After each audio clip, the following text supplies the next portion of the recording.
Hi all, welcome to our second practice assignment. Today we'll be working with merging data sets. The first step is to download both of the data sets from Brightspace. You'll see there's one that refers to weight January and weight February.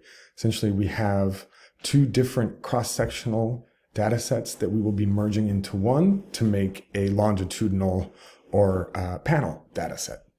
So the first step here is to actually open both of the data sets in SPSS. It's a little easier that way to do the merge. Then what you'll do is you'll go to the January data set. I'm just going to make mine a little bit bigger here so you can see it very easily. You'll see we have IDs 1 through 25 taken in the month of January, and then we have the values for weight January.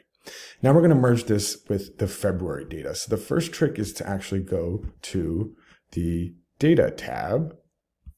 I don't think you can see it above my screen here, but you click on Data, you'll see the drop down here. And then we're going to go down to Merge Files. SPSS makes it rather easy. You can either add cases or add variables. Because we're not going to be adding cases in the same month of January, for example, we're adding new variables. So let's select that one. And because it's already open, you'll see here body weight February. That's the one that we want to merge with body weight January. So you just highlight that and click Continue.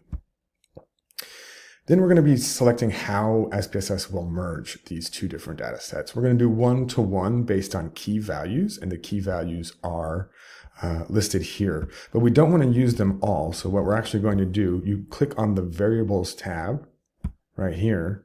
These are what's going to be included in the merged data set, weight Jan and weight Feb. We don't want to merge with these months because we already have unique IDs for each individual. So we're just going to keep the key variable as ID. So that's all you do. Click OK.